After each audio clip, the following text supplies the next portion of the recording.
Assalamu alaikum. Hello, everybody. Welcome back to Shakespeare. This is, I think, the second live session after the Israeli aggression on Gaza. And again, we hope that you're doing well. I pray for your safety, the safety of your family members.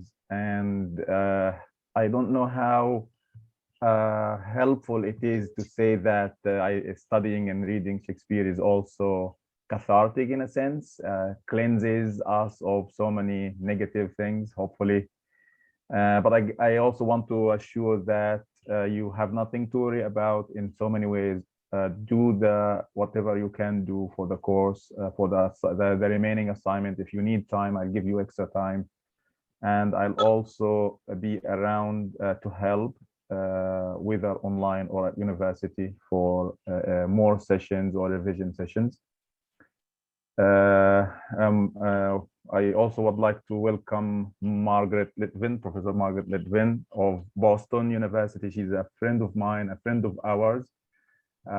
She insisted on talking before this about how she could help and how she could be of help to you. And I said, let's see what the class has, and she can also listens to your input, your ideas on Shakespeare, or how probably we can use Shakespeare or literature in general, or writing also, to heal or to reach out to the world, to let the world know. We already watched the Hamlet Summit play, which is a very, very interesting appropriation of Shakespeare's Hamlet. And I hope that that most of you watched it already and took notes and see what Margaret has to give us. And again, you will always please feel free to ask questions, to comment, and to contribute. Margaret, the floor is yours, or the chair. The chair. Rifat, thank you so much for inviting me. Students, I can't see your faces, but it is very nice to meet you. And I hope very much to hear your voices in the next hour. I have been studying Shakespeare in the Arab world, Arabic adaptations of Shakespeare. So I wrote a book called Hamlet's Arab Journey, and I edited some things on, more broadly, Shakespeare. This is Sheikh Zubair here, Shakespeare in his Arabic costume, his aqal. But what I'm really interested in is Shakespeare as an occasion for a political conversation, the way that people use Shakespeare to talk politics, to say things that are important to them, not because Shakespeare is so important, but because he is a kind of common language that people can use to make themselves understood. And even, as Dr. Rifat said, to make other people understand their situation by using this common language and these common characters. I understand you're reading Othello now. Mostly I will talk about Hamlet, but first I want to start with a few minutes on Othello. I want you to tell me, if you can, about Venice. How do you understand this place, this context where Othello takes place? What's it like there? I don't see your faces, so I won't call on you. So please just use the hand raising thing on the Zoom.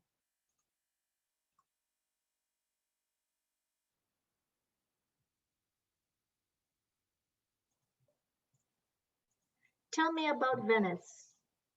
Why do they welcome Othello? Yarim. Yeah, it's presented as the land of flows, and they are the enemies of the Turk. And they accepted Othello because he's the valiant Moor, which means that he's a very brave warrior. So I think this is why they accepted him, basically. because he has skills that are useful.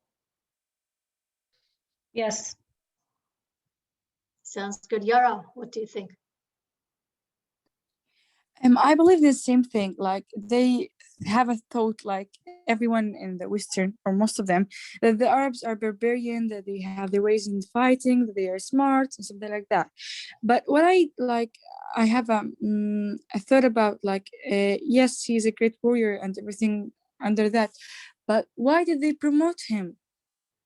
Like there are people under him. Yes, I know that he's a leader and all of that, but like, um at the same time, he's not from Italy. He is not white. He is black. Yeah. Why did they promote him? So it's an interesting thing. Venice is not a monarchy, right? There's no king. Hamlet is a monarchy. You'll see there's a king. The king is very important. The question of who sits on the throne is very important. Othello is a republic, actually. It's Venice is a merchant republic. They make their money by trading, and to assure their success in trade, they have some wars. Currently, they're having a war with the Ottomans. Wala, what do you think? What is Othello's role in this place? Well, I think that they accepted him because he's just a killing machine to them. They're using him as a tool to like just a soldier, a warrior. That's it. Like they did not accept him as a husband or a father, just a killing machine to kill the Turks because he has these skills. Like they can use him. They only need him when there are wars, and we've seen like how they called him in like. But there was no war, like it ended directly. So he's just like a killing machine in their hands. He's only used when there is war, when they need him to kill the Turks. That's it. So Shakespeare is playing with this. I think you will agree with me, because you never see the battle. You never see the great battle where Othello gets to do his military thing against the Turks. The Turks drown. So that play never happens. And what happens instead is this other, more complicated play. Maybe because there wasn't Othello. like a time or like a place in the stage that so that they would act up a war. I think he just wanted to draw attention. I mean, it's hard to say what Shakespeare intends, but it's so purposefully done. They get to Cyprus, and the Turkish fleet just drowns. They drown like the Spanish Armada when it was about to attack Shakespeare's England in a storm. And suddenly you don't see Othello doing anything to be a big general in the play. You see him, he has one line, one military line. He says, "These fortifications, gentlemen, shall we see them?" Halas, that's it. And the rest of the time, it's the more messy, like husband-father stuff that you're seeing. You're seeing his relationship with Iago. You're not seeing the military virtues for which he was accepted or sort of accepted in Venice. Ahmed, what do you think? Yes, I think that Shakespeare often uses like different locations to represent mindsets. Like in Othello, Venice represents civilization, while Cyprus symbolizes the wilderness. And the idea is that what happened in the Cyprus never would happen in the civilized city of Venice. This is very good. But I think it's also important that what would happen in Venice would never happen in a monarchy, would never happen in London or in Madrid or in Denmark.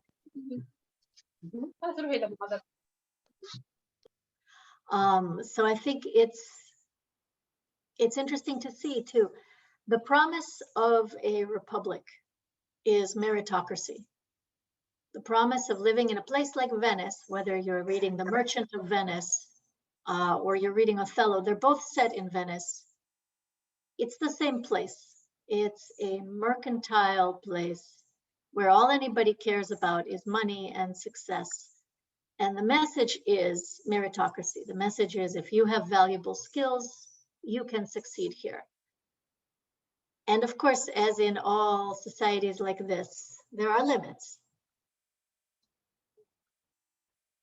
And the limit, somebody already said, the limit is when you try to marry somebody's daughter, you find the limits of their meritocracy very quickly.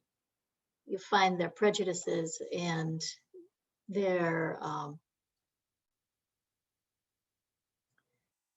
societal restrictions. So tell me about Othello. How does he react to this? How is his, I want, in particular, I love this speech where he talks about how he seduced Desdemona. And he says here, he says,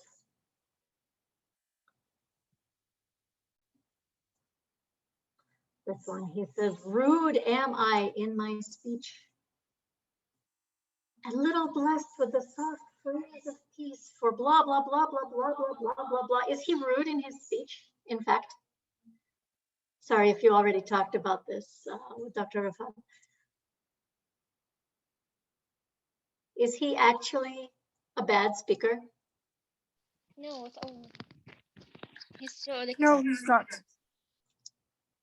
Who is that? Is that Yara? Go ahead. What kind of speaker is he? No, he's not a bad speaker. He's a great speaker, but like he's like we say, like I'm shy, but like I'm brave and I want to speak out. I'm a warrior. I don't give speeches. Most potent, grave, and reverend seniors, my noble, blah, blah, blah, blah, blah, blah, blah. I can't speak. I'm just a man of war. I am very awkward, but I'll tell you a simple story, just like I told Desdemona a simple story. Why is he doing this? What do you think? I don't know the answer, but I find it very interesting. Yeah, go ahead. Sorry if I speak too much. No, okay. Because he wants, like, he loves her. He wants to be near perfect, and he doesn't want to say something that makes her bad, like feel like he isn't good. So that's why he say that maybe I'm not a good speaker, but I will speak up. So she's not there yet. He's talking, at this point, he's talking to the Duke, Mariam, Ruby. Oh yes, I think he is doing this because he wants to indulge in this society. Sadly, he feels inferior to this society. He feels like everyone other than him is like eloquent, is in high state, but he cannot. So he's doing everything he can to indulge in this society, to be one of them. You know. This is important. And I don't know if you guys agree on this with each other. You don't have to. You can have different ideas about this. Do you think he feels inferior, or do you think he is acting non-threatening? You know what I mean? When you know someone has a prejudice against you and people like you, you may take an extra effort to be non-threatening, not scary, to be humble, for instance. Reem, what do you think? Yeah, I think he believes that he wins Desdemona because he was a good storyteller. This is when Propencio says that I was bringing him many times into my house only to storytelling, and this is why Desdemona loves him, and then they got married. Concerning the feeling underestimating, I don't think that all people in Venice like hate him because he was black or something. For example, the dukes and the higher rank leaders respect him. For example, when Othello and Propencio came, they ignored Propencio and they welcomed Othello, and they welcomed him, saying "valiant more." And the word "the more" isn't. I don't think it's or Othello feels that this is racist against him because it was followed many times by praising adjectives, valiant more. So maybe it's only Iago who was hating him so much, that much. Raf, what do you think? Oh, hi. So, first of all, I actually think that why Othello keeps doing this is that, first of all, he is aware of his abilities, he's aware of his eloquence, but at the same time, he's aware of their prejudice, as you said.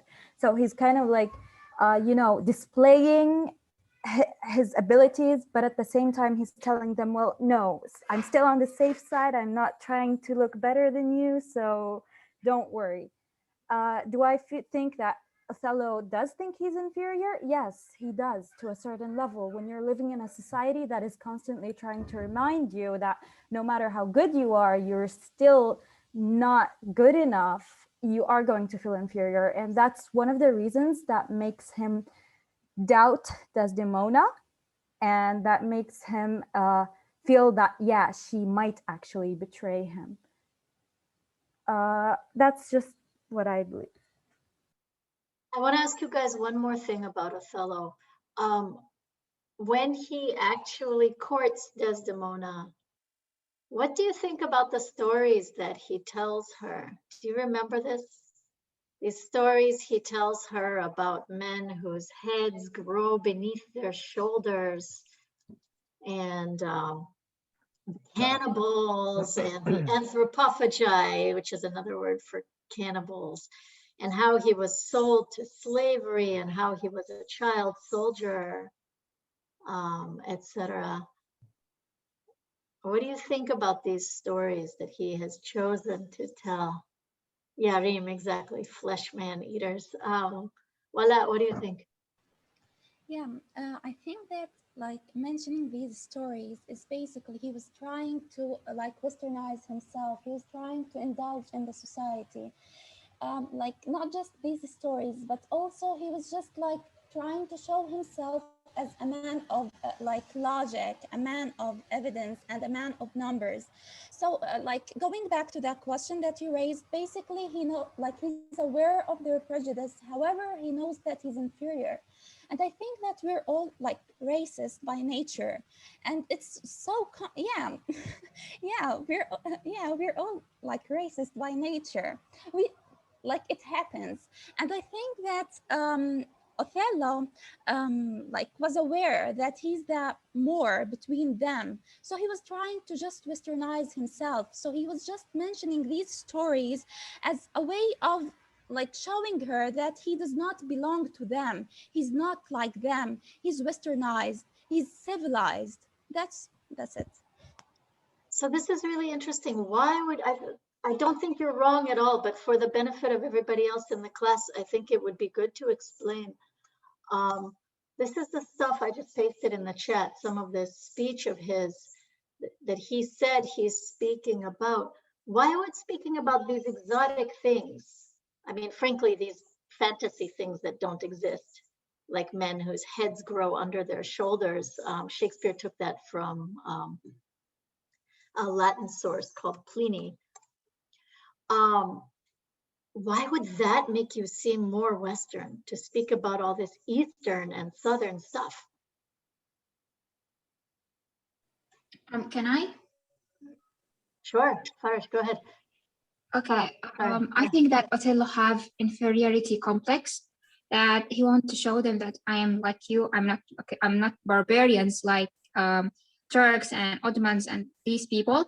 So he gave up many things, his identity. He gave up many things to be like them. So I think he has inferiority complex. Like if I were him, I'll be very proud of my identity, really. And I want to really give this attention to people. Like if anyone to respect me, so he can respect me. If he don't, if it's so he don't, so he doesn't. Like, that's it. Okay, so Farah, he's trying to seduce a woman, and he does it like this. He says, in my country, we have cannibals. Oh, in my country, we have men whose bodies grow upside down. Oh, let me tell you how we have slavery in my country. Tell me about this strategy. What is this strategy? He wants to show off, maybe. Reem says to look more I don't flawed. think so. Mariam, go ahead. Yeah, she said like he wanted to show off, but I don't think so. He's like infuriating you know, his native country, and this is horrible. I feel like Desdemona is a kind person. I don't think she loves him because of the stories at all. We should have heard from her why she loved him, not, of course, not because of the stories. And you know, a person talks about what is in his mind. So when you talk about these stories, then you are one of them. You think about it. Yeah, that's it. She talks. She does not say that she loves him for his stories. She says she loves him for his mind. But I think it's very interesting to me. I'm a little bit obsessed with this issue, but I'm very interested in how I think he self-orientalizes when he presents himself and his past to her father. He's telling these stories, he's showing off. Maybe he already has his eye on Desdemona listening in the doorway. Maybe he doesn't yet, and he's just entertaining Brabantio, his host. But when he tells these stories, he is making himself a certain kind of character.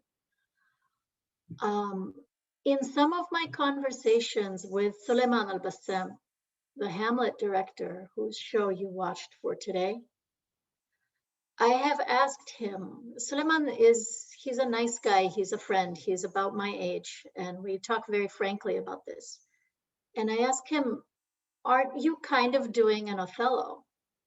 Aren't you kind of telling your Western audience what they want to hear about the wild and dangerous places you come from? Aren't you showing off in this way by putting your people down? By saying, oh, you know, look, we have so much dictatorship, we have so much violence, we have so much extremism, and turning this into theater to entertain people in London and in Edinburgh. He says no, and we've argued about this. But this framework of Othello presenting himself to the audience that values his talents, but will never really accept him fully as a member of its society, I think is a useful framework for thinking about the theater maker, and specifically the Arab theater maker, trying to make theater with Western funding, with Western audiences, to challenge these audiences enough, but not too much, to give them enough of what they want, that they will invite you back next time. Yara, you still have your hand up. Do you want to say something? Maybe to raise awareness. Like sometimes we say the suffering and talk about it, like to raise awareness of what's happening in my country, and maybe that they could help others. Yeah, he's a bit exaggerating about certain things, but I don't know. It's a point of view. It's definitely a point of view. No, I want to talk more in detail about the show you watched, because you watched it, but I just wanted to open you up to the idea of this framing of it, that this is a play that the Hamlet Summit was produced in Britain. It was not produced in the Arab world. It was never performed in Arabic anywhere in the Arab world. Its audience essentially is the Western audience or the world audience, like it was performed in Tokyo, for instance. That's the first place it was ever performed in Arabic. And that this problem of audience shapes the contents of the story, I think. Let's Okay, come back. Is that if I may. Rafiq? Sorry, go ahead. Yeah. Yeah, Please. I'm sorry, No. but I was thinking if it any helps to understand those debatable questions is justifying the fact that, or answering the question that, was he lying when he was showing off, or isn't his show off strategy justifiable given the fact that he was in competition like marriage proposal? He's black. He's proposing to a wealthy white girl, aiming to win her heart, and in a place with all the rich people, white people. Let's put it into bold brackets, proposing to the same class of girls in the same country, and he was not native of the place he was proposing to get married. And his race is not actually, I mean, like Othello's character blackness does not relate to his skin color, but it's also not primary function in the play and symbolic, you know. So he's trying to win a contest by proposing to the girl and getting married to her, which eventually he does. This justifies the fact he was showing off, and I mean, like, nothing wrong with show off. Sometimes if you don't show yourself off, nothing would show instead of yours. So you have the place, the floor is yours, and you have to do it. This is good. This is a defense of, I mean, she loves him for it. She's bored. She spurns the wealthy curled darlings, right? The guys who spend 2 hours a day in front of the mirror in Venice, the rich white guys. She's bored with them. I think it's fair. He comes and says, I'm different. But I think he sets himself up. I think he creates a problem by saying what makes me special is that I'm from this exotic place. I'm not judging it. I'm not saying it's wrong, but I'm saying it's dangerous. He sets up a dilemma for himself by functioning in, when I asked Suleiman al-Bassam about this, about self-orientalization, he said, it is a playable surface. He's a theater maker. He's interested in surfaces and the surface of the stage. You know, if it's okay, if it's relatively stable, if it doesn't collapse under you, it's okay. It's a playable surface. Yara says maybe he has nothing else to talk about. It's true that he doesn't have the same things to talk about. You know, he didn't grow up with Desdemona watching the same shows on TV. He has to do something different. He has to work within the conditions he's given. Let's switch to Hamlet if we might, just to not run out of time, if it's okay. Tell me about the conditions that Hamlet is given. I'm reading Hamlet as a political play. Tell me about Hamlet's situation. Tell me what he has to work with. Tell me about his constraints.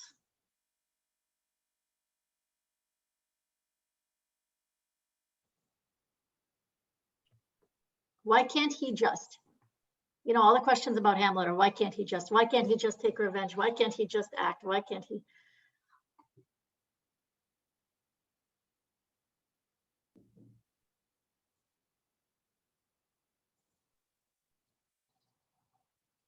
Tell me about his situation.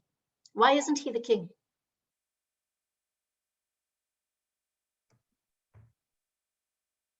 Normally, you're the king, right? Sorry, Hamlet is a prince, he's a thinker, he's a lover, he's a poet. But unfortunately, he thinks too much, too well, as Doctor told us. And so that's why he couldn't take his revenge as soon as he could. And yeah, this is the most important thing about it. Adija, I want to stay with you for a second. Is that why he is not the king? Because he thinks too much? No, because like his uncle was like he has more knowledge in diplomacy. I think so, and so he got the monarchy. He's not the king because his uncle has killed his father and rigged an election. It may also be that Hamlet has the wrong personality to kill someone, like people are saying in the chat, or to take action or to understand diplomacy. It may be that he is very thoughtful. Also because he was away, he was studying away, and his uncle is very smart. He put pieces together and he planned this for a long time, and he got people to love him. So that's why when election happens, he was the king. He played it right, his uncle. We can't blame Hamlet. This is why Hamlet, it has to be set in Denmark, why Shakespeare set it in Denmark. Because Denmark had, in fact, historically, this is true, Denmark had an elective monarchy. Not the son of the king automatically becomes the king, but the king dies and everyone votes. And it had to be this, because you had to see that Claudius actually managed to arrange to win the election.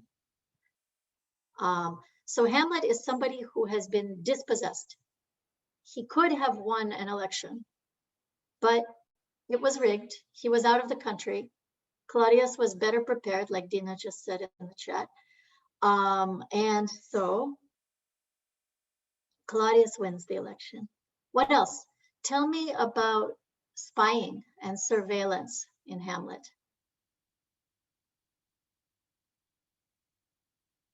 Ahmed, you want to talk about this? Yes, I want to say that he's not a king because he's still young and ineligible to rule the Denmark. And He's so young. He's 35.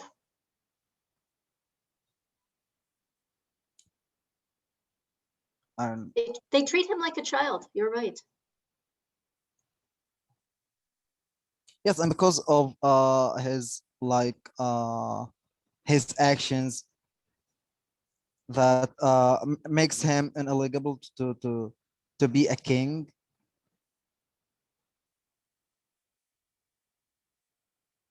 Everyone, you are all blaming Hamlet. Look at you in the chat. You're all saying, oh, he thinks too much. He's too educated. He's a man of words, not actions.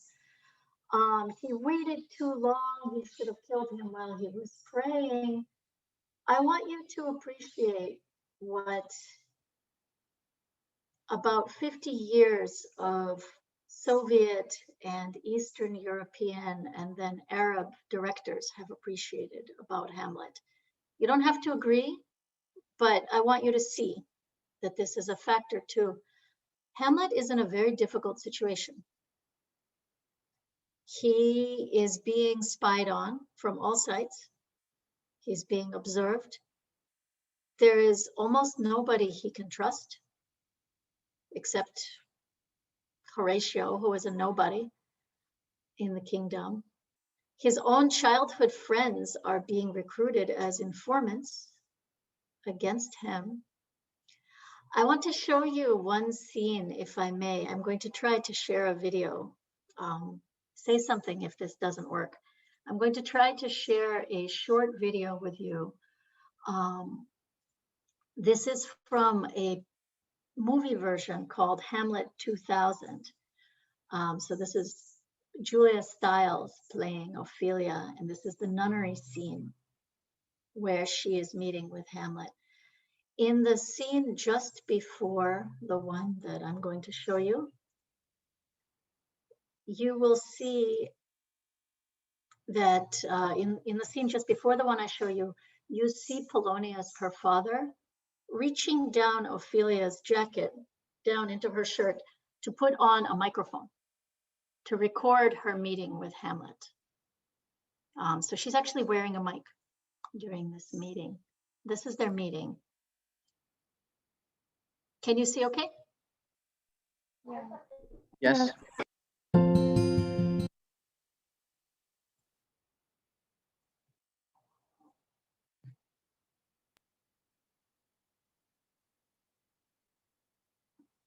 I'm sorry, the sound was not clear. You know this scene, yes?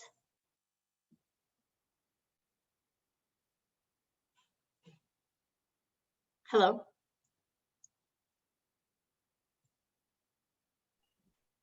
I'm not sure they watched this modernized version of Hamlet. No, but you know the scene in, oh yeah, in sure, the Shakespeare. narration, yeah. So you see, this is Michael Almereyda.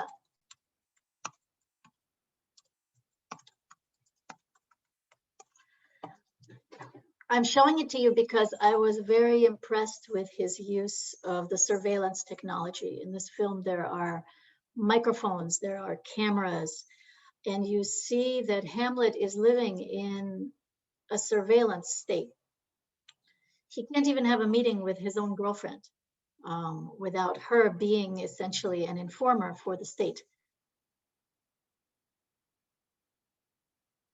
Tell me how this would affect his personality, the thinker, the hesitator, the man of too many words, too many thoughts.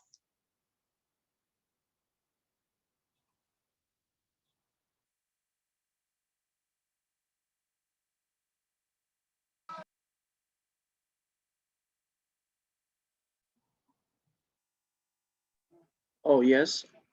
Can I? Yes, please. Yeah, well, generally speaking, particularly in Shakespeare's Hamlet, okay, we are not judging Shakespeare, we're judging Hamlet. I strongly believe that there's no one in the characters is to blame. In order for us to blame or to blame a character for being evil, we have to determine whether this character is good or bad. And this needs us to understand at what point in the story did things begin to go wrong? I mean, like, in other words, whose fault was this? Like the choices of the characters, did they affect the outcome of the play? Hamlet, Laertes, Claudius, Gertrude, Polonius. So whenever we know when actually the things started to turn into evil sceneries, we can then determine and distinguish whose character is bad and who's good. But in overall, I think nothing is unless we can determine when the things started to go bad, we can't determine who's good or bad from the characters. I mean, for example, Hamlet is sometimes good and is sometimes bad. Me, I am talking, for example, 2 hours ago, I lied to my wife, so I was bad. Now I bought her candy, so I'm good. So it was like the situational. Who's good and who's bad? Yes. So it is like really impossible to blame who's the character that was the huge effect of the characters on me as a reader. So I sometimes I can relate to all of the characters, and sometimes I can hate all, sometimes I can love all, sometimes I can be with this against that. So it is that the fallacy that turns out to be changing. It's a scale of scenes, and having good and bad it is a must in such thing. Well, so I'm not interested in blaming anybody or judging anybody. What I'm interested in is understanding their conditions, because as an adapter, as a director who wants to adapt Hamlet, one thing you may be interested in is his conditions. Oh, I want to make a play about a police state. I want to make a play about a rigged election. I want to make a play about a society so rotten that you can't even trust your own girlfriend. And this turns out to be where adapters find their traction. Not so much in the character themselves, the character himself, not like, oh, I want to make a play about a guy like Hamlet. Because it turns out that Hamlet can be played hundreds of different ways. He can be played, I'll show you a quick picture. Hamlet can be played as the man who thinks too much. This is Laurence Olivier on the left here. The man who could not make up his mind, the thoughtful man, the man who can't commit to action, the man who is like a delicate vase, and when you try to grow a tree in it, it shatters. This is how German critics talked about Hamlet. That particular quotation is from Goethe. Or Hamlet can be played in a completely opposite way, as a political militant and a martyr and a dissident. This guy on the right, this is Grigory Koizintsev in a Soviet film from 1964. It turns out that the play still works. It works no matter how you read the character. You can read him in a huge variety of ways. And so what interests the adapter very often are the conditions, the circumstances that can relate to a particular time. And you think, oh, I want to make a play about a man whose throne was stolen by his uncle. And this is what I had you watch for today. If you watch Suleiman al-Bassam's Al-Hamlet Summit. I want to ask you what you thought of it as an adaptation of Hamlet. Farah, are you there? Reem, you hated it. Tell me why.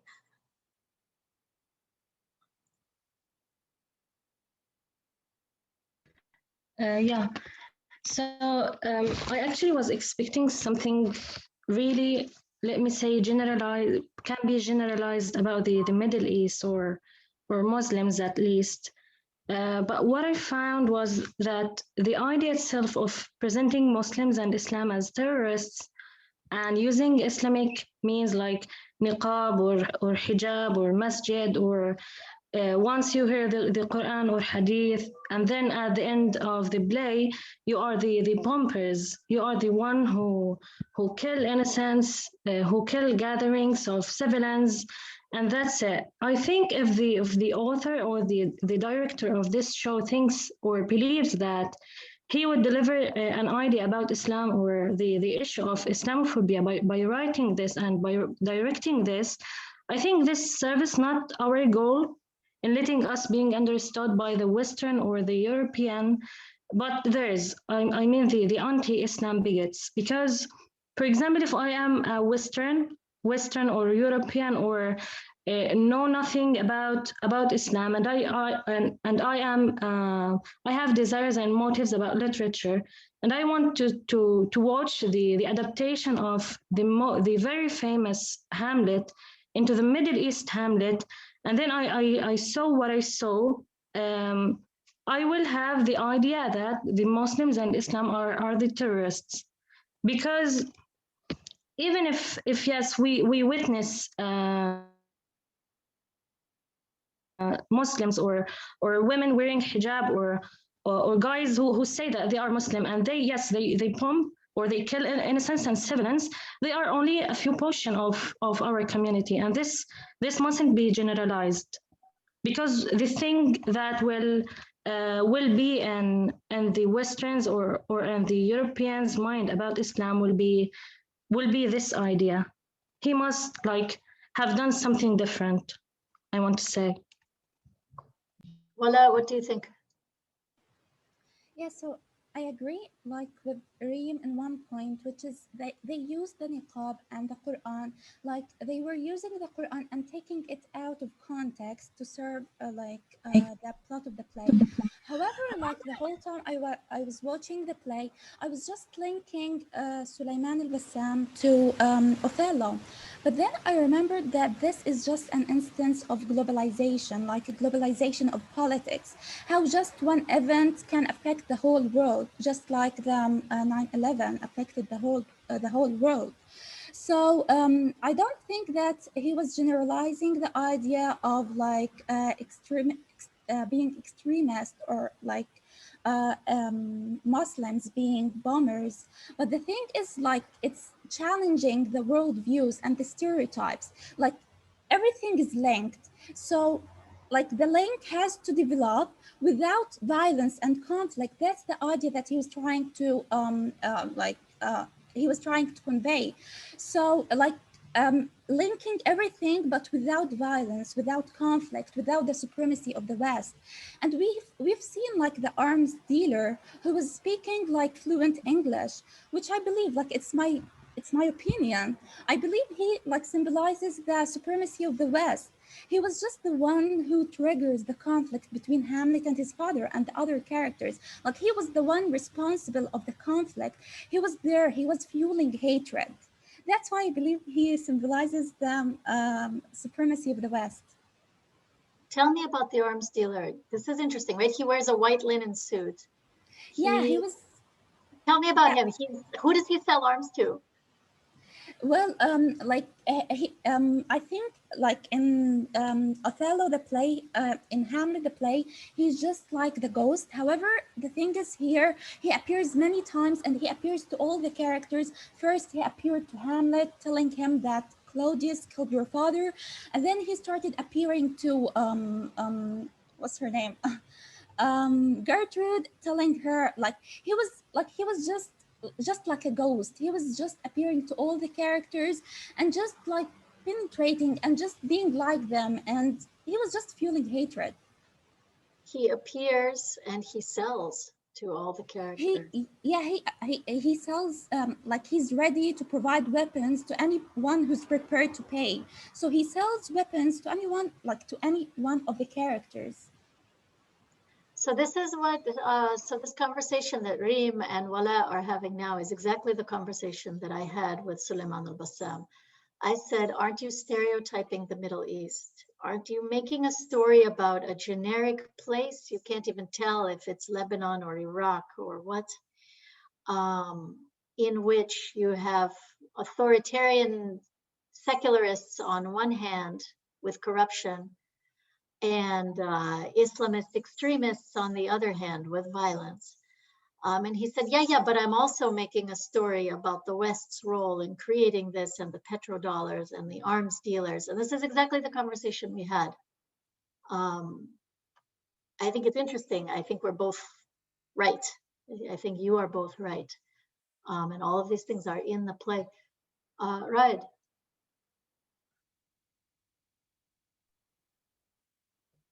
Go ahead. I think the play is very similar to the Arab Spring revolutions. The corrupted governments were very oppressive to the people with an Islamic feature, and they were considered it a crime to go to mosque constantly. And this triggered the rise of extremists like ISIS. So when the revolutions happened, the extremists interfered and it turned into civil war instead. So the governments became more tyrant in most of the Arabic countries, and anyone who asked for a change or to fix, they consider them like ISIS or extremists. And the play shows this. This is another problem that, so I was talking to Suleiman, I said, when you have this line about how Hamlet is firing from the mosque and Claudius is firing from the palace, how can you make such a caricature of the Middle East?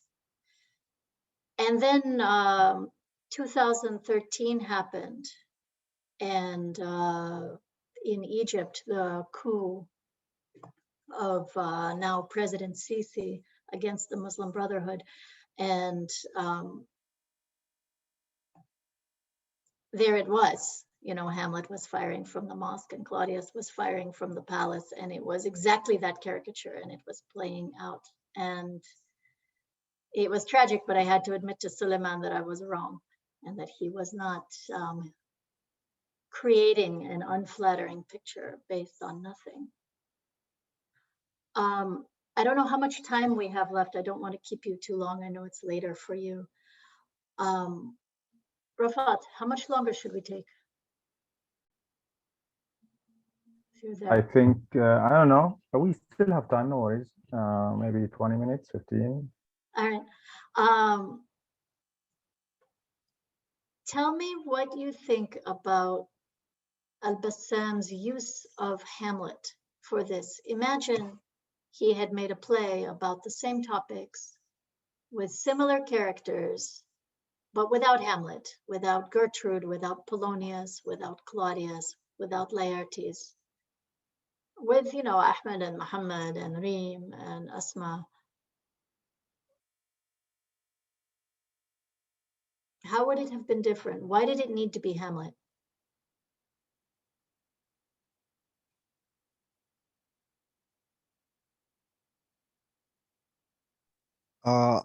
Yes.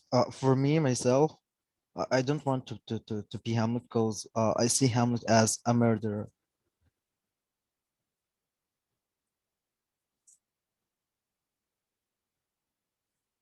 Okay.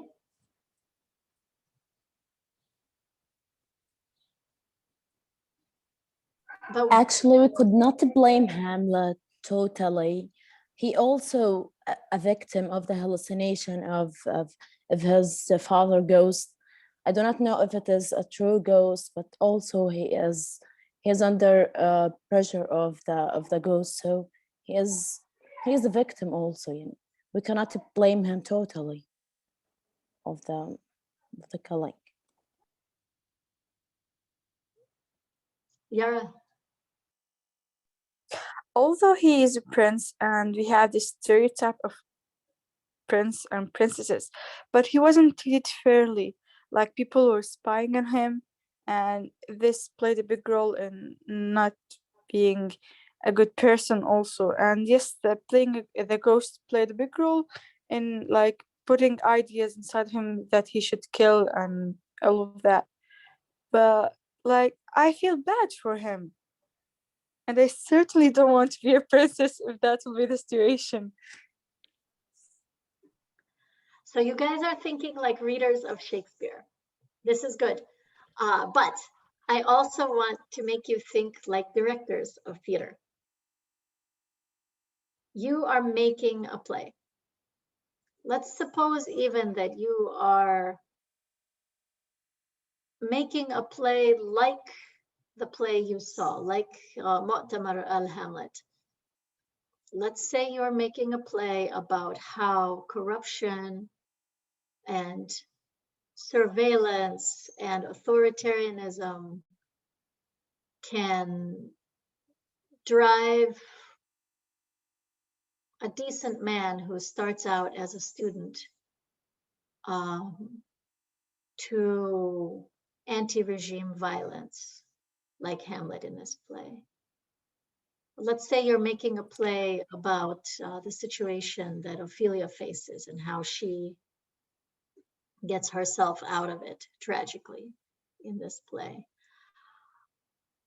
What would be the benefit to you of using Hamlet for this instead of making your own play with your own characters whom you write from zero?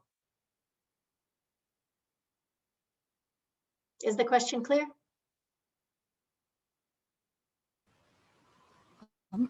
Can I answer this? You could try, yeah. Yeah, so like Dr. Rafat told us that Hamlet is like the most quoted after Jesus Christ or something like that. So the thing is like using Hamlet, which is like a famous play, and like turning it, like using it rather than writing your own play, helps in like having more audience. So since Hamlet is a well-known play and is famous, this can help like Sulaiman al-Bassam's play in being like famous too. So more audience can just watch it or read it and hear about it. This is a major reason, absolutely, because he's known. What else? Reem, what do you think? Yeah, I would say that I agree with representing the leaders as corrupt, because yes, this is our reality. This is what we really have. But I wouldn't use, the two extreme characters, either to be naively and blindly following the corruption, or to be naive so you can kill yourself or kill people around. I would use the Hamlet who is promising, who must have a promising future using his own education, his own university, and also like other themes like loyalty, friendship, because this would resemble our generation, we the students, the graduates, because we this is what we want. Those versions exist too. I think the thing that is special about the Hamlet Summit is really this problem of audience that we started with. It was made first in Edinburgh, in the United Kingdom. It was performed first in English. Then it was translated into Arabic. Al-Bassam actually writes in English, so he hired a translator to translate it into Arabic, to perform it in Arabic for global audiences who don't speak Arabic, who would have understood it better in English. There are Arabic Hamlet plays for Arab audiences. They look different. Even there's one called Ana Hamlet that is by an Egyptian director, Hani Afifi. That is this, it's the young generation Hamlet who's trying to make a living, trying to find a voice. It's not for an outside audience. It doesn't try to explain everything about Islam or explain everything about Arab politics for an outside audience. Can I add, please? Yeah, go ahead. Okay, Hamlet as a play reflects or presents psychological complexity. But if I would like to make a change, I could possibly make a change in the in the end of the play. Like for example, despite of being a struggle between the life and the death, I could be using the truth and life. For example, I would like Claudius admits that he killed the king, and it would be possible rather than kill everyone in the play. So I have to tell you this, in most of the Arabic adaptations of Hamlet that existed in the 20th century, the scene where Claudius prays, the prayer scene is removed. Arab directors do not usually include the prayer scene. They take it out because it implies that the king has a conscience. It implies that he is trying to repent, or at least considering repenting. And that when Hamlet says, Hamlet is also a theater director, when he says, the play is the thing wherein I'll catch the conscience of the king. The Arab directors for 50 years said, no, the king has no conscience. You can't catch it. Forget it, Hamlet, you're crazy. Al-Bassam is the first one I know of who puts that scene back, who actually has a Claudius who has some self-doubt, who tries to repent, but he prays, as you saw, to the god of petrodollars, to the West, to capitalists. And so it's sort of a dark prayer because he's not praying to God. He's praying to the god of petrodollars. So this changes the moral world of the play a little bit. Yara, you still have your hand up. Do you want to say something? No, not that much. Sorry. No, it's okay. I wasn't sure if that was a real hand or left over from before. Now I can see some playing happening in the chat with trying to change around what happens in Hamlet, to change what happens to the characters. What you get when you adapt Hamlet instead of writing your own brand new play is you get all of the baggage. You get all of the ghosts that haunt Hamlet, all of everybody's ideas. You get all of their images of the characters. And so you get the image of Ophelia floating on the river with the flowers. And you get the image of Hamlet holding the skull. And you can use this to pull your audience into some direction where you want to take them. Like into understanding contemporary politics or something like this. Ahmed, what do you want to say? Yes, if I wanted to change something in the play, I would like choose Hamlet making an army with Horatio and his friends, and then invades Norway, killing Fortunate Brass, and rules the people of Norway. Then make a bigger army and invade the Denmark and kills his uncle and replace like be a king of Denmark. Justice triumphs. You know what that sounds like? It sounds like two things. First, it sounds like the bad quarto. There's another version of Hamlet that Shakespeare also wrote called the First Quarto, where this happens. It still ends in a tragedy, but it's much more active, and there's a conspiracy actually between Gertrude and Horatio, where they conspire to bring back Hamlet to the throne.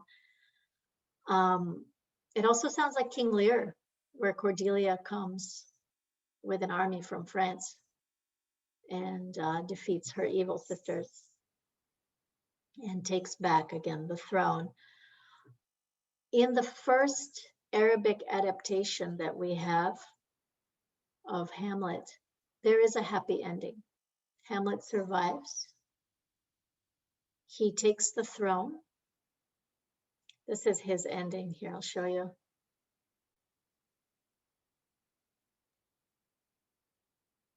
This is a play produced, it was published in 1901. Can you see? Yeah. Big enough to read? Here. So the ghost comes back at the end, sort of like Ahmed was suggesting. The ghost comes back, judges everybody, sends everybody to heaven or hell where they deserve to be, and says, as for you, Hamlet, live happy on earth, forgiven in heaven. Rise to your uncle's throne, which was created only for you alone. And Hamlet climbs the steps of the throne, and there's singing, and the curtain descends while everybody is singing around from singing a hymn from the wings. This was actually a musical. It starred Sheikh Salama Higazi, and it was so popular that Tanyus Abdu published some of the soliloquies from it, some of the monologues, as arias and as poems in his poetic diwan. This desire to play with Hamlet is very old and very deep. If you're interested, I can tell you where this Arabic version comes from. It's actually translated directly from French. The Arab adapter did not invent the happy ending. He did not wreck Shakespeare's tragedy. This was a French idea that came from Alexandre Dumas, the author of The Three Musketeers, which maybe you've read, and The Count of Monte Cristo. All of these different versions of Hamlet are swimming around in the DNA of the global Hamlet, and they're all available for adaptation. I want to take just the last 5 minutes or so and ask you guys, those of you who have been speaking, and maybe some more of you who have been not speaking, to create me a Hamlet. Now, imagine a Hamlet, if you were writing a Hamlet as a student in your university in Gaza. Now, tell me in particular what situations or what lines from the play would jump out at you, would seem most important? This is my favorite.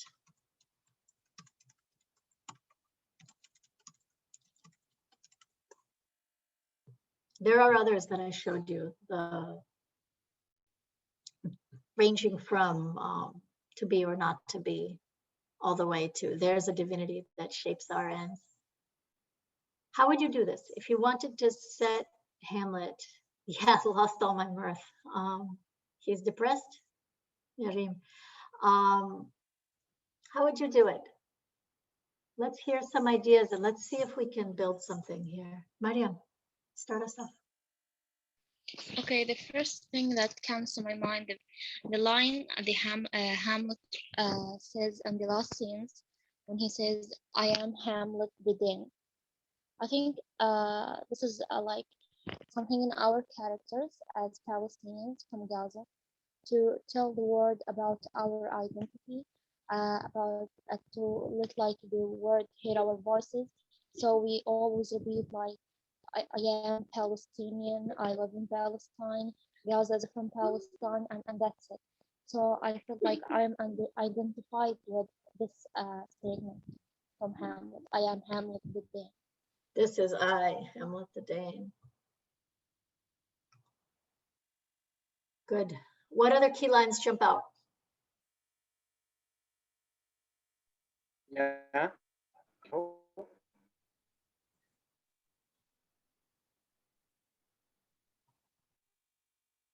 Mohammed Rafiq, are you speaking? Go ahead. Yeah, I'm sorry, can I go? Please.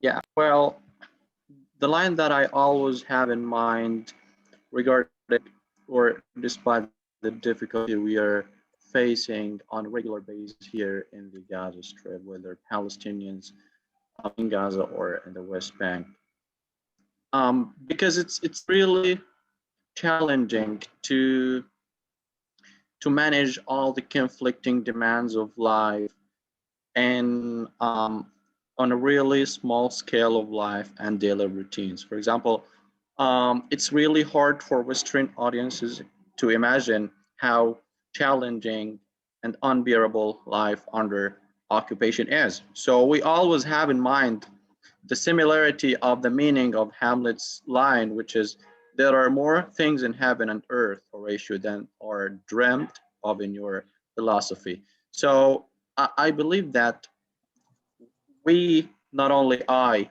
can relate to this so much a lot.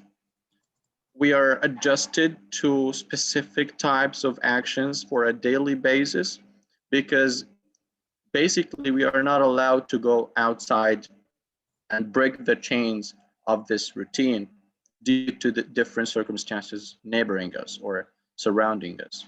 So, but at the same time, we rootedly believe that there are many things that we can dream of, and there are beyond those dreams, the things that are greater than our dreams themselves, which are the things of freedom, of liberty, of enjoying human rights outside, just like everybody is around the world.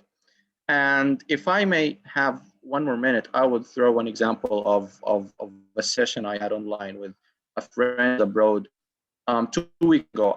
When they asked me, how would you describe your daily routine in Gaza? I was like, you can go for your own daily routine and I can pose you whenever I have or I don't have the right you're having.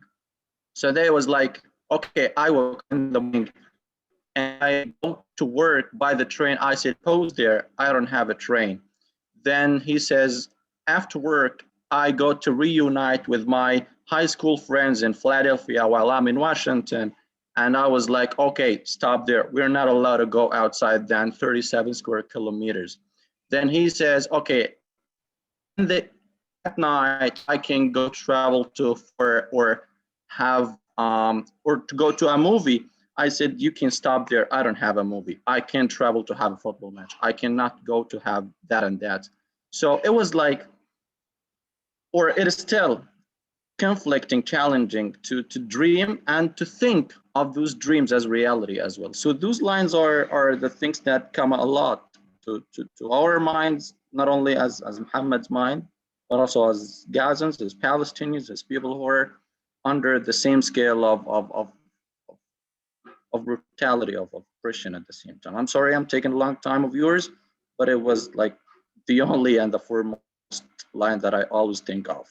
What you're making me think of in Hamlet also is when he says, the whole speech with his mother when he's, seems, madam, nay, it is, I know not seems, blah, blah, blah, blah. Everybody's wearing black, everybody's pretending to be sad, but I have that within which passes show. I'm real, and I have something which I'm trying to express and which you cannot understand. So what you're talking about with your conversation with your foreign friends seems to me to be a very similar feeling, not a similar situation, but a similar emotion, a similar emotional structure of I am trying to express something and you cannot understand me because the world you live in is made of other assumptions. I am getting lots of favorite lines in the chat here, ranging from "to thine own self be true," which is a very ironic line because it's said by Polonius, who has no idea what it means to be true to yourself. To that ever I was born to set it right. To Reem, can you say something about to tell my story? So yes, telling stories is the thing that make you survive even if you die and after you die. This I actually find this really vivid and in the last aggression on Gaza, because the only thing that we made was only writing stories in order not to forgive, and writing articles, like writing notes in order not to forgive what we are being on. So I think what Hamlet does was really the best choice. And this is why he said to Horatio, "Don't die, tell my story. Report me to the yet unknowing people, we." So this is why we are, after 5 centuries, I suppose, we are studying Hamlet here in Gaza. Why? Stories. Why are you studying Hamlet here in Gaza? Because his story was retold to us. Because he succeeded in making his poor friend Horatio, who just didn't want this job at all, to say and tell his story. Wala wrote in the chat that Hamlet is universal. I believe that Hamlet is universal because he is incoherent. This is a somewhat heretical view among English teachers, but I'm not an English teacher. I believe that there is enough stuff jammed into Hamlet from the different versions of the play, including the 2 versions written by Shakespeare. There is, Hamlet is a thinker and a killer and somebody who knows what to do on board a pirate ship, and a giver of beautiful speeches, and someone in an impossible political situation, and somebody in an impossible family situation. I believe that there's so much stuff jammed together and piled up in him, pulling in different directions, that everyone can find something that they can use. Everyone can find some lines in this play if they want that express something they need to express, or feed some hunger that they have, get across some message that they need to reach some audience that they couldn't reach otherwise. I think this is why Hamlet is so quoted and so used. And you can see all of these, even the favorite lines that you've collected in the chat,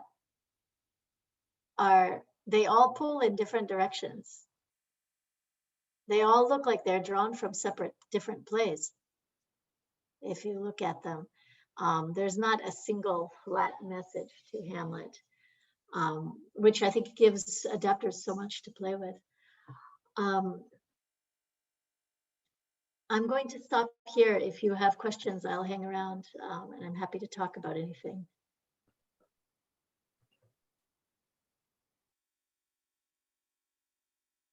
Okay, we have, I think, 5 minutes maximum for people having questions or comments.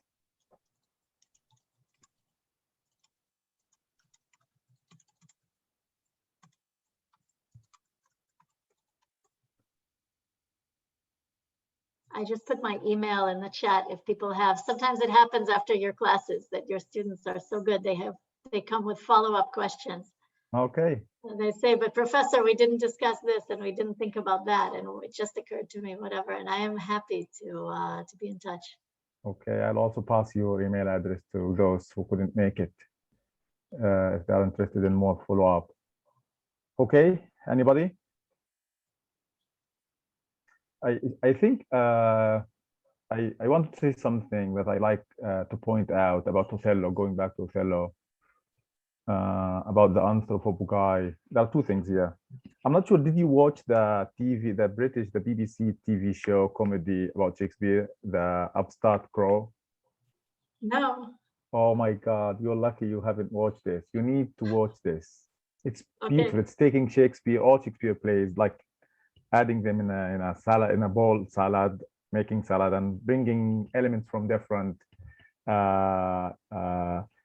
plays. And it's funny. It's deconstructing Shakespeare, making fun of Shakespeare. There is this part about the black guy, that Prince Othello, who comes, and everybody, Shakespeare trying, he wants a coat of arms, and this is his chance to pretend to have a friend so he can, and then at the end of the play, the guy tells them that, explains that the anthropophagi is actually the people living in Bristol. They have nothing to do with Africa and everything.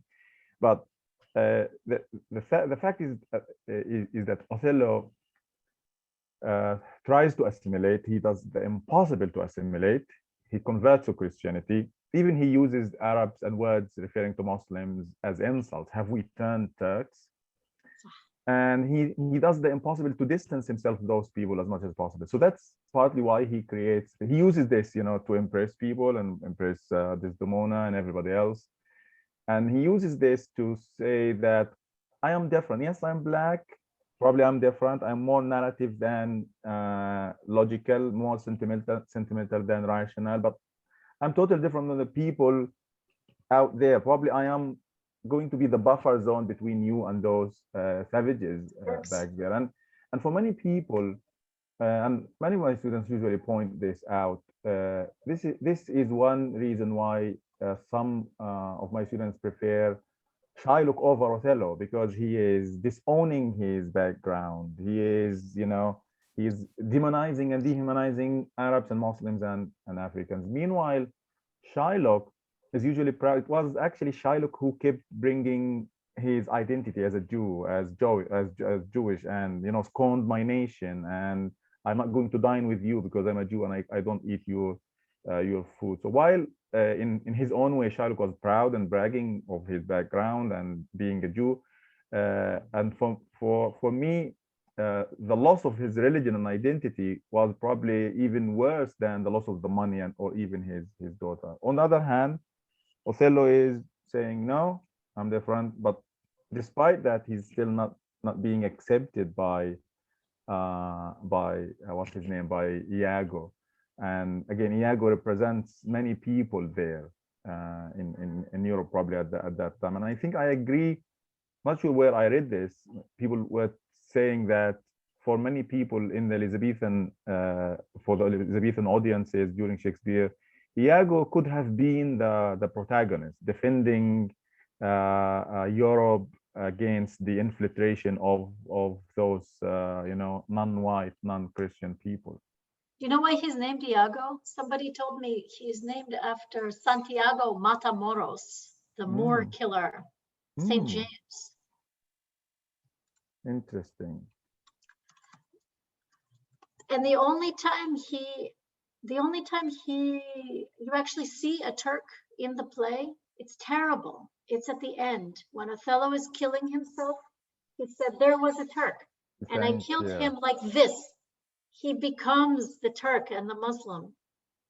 Again, At the even when he moment of dies, killing himself, at the moment of killing that Turk, he takes on that identity of the Muslim. It's so hard to watch. It's so painful. I see what you mean about Shylock is the outsider who lives, the non-Christian who lives inside Venice. Othello is the Christian from outside Venice. He is a Christian. He's converted. And yeah, it's terrible to see that he has nothing left. At the end, Othello is not even coherent. Things he says are like, oh, oh, oh. He can't even say, you know, this great speaker can't even finish one sentence. When Iago does his thing on him. All right, you guys, there could have been a lot more to discuss. I hope to discuss with you again in the future. Thank you so much for letting me visit Thank your you for class. this beautiful talk, lecture, chat, and thank you everybody for participating.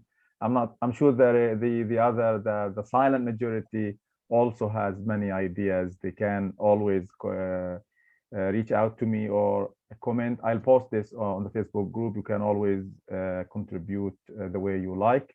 We don't have to agree on any idea. As long as you have your ideas, that is fair enough. Thank you, Margaret. And again, thank you for being a friend of us, of Gaza, of our students. And thank you for all your time and support. Yeah, thank you. I wish you all the best with the rest of your semester and everything. Okay. Right. Night, everybody. Take care. Thank you, Doctor. Thank you, Margaret. Thank you, everybody. Bye.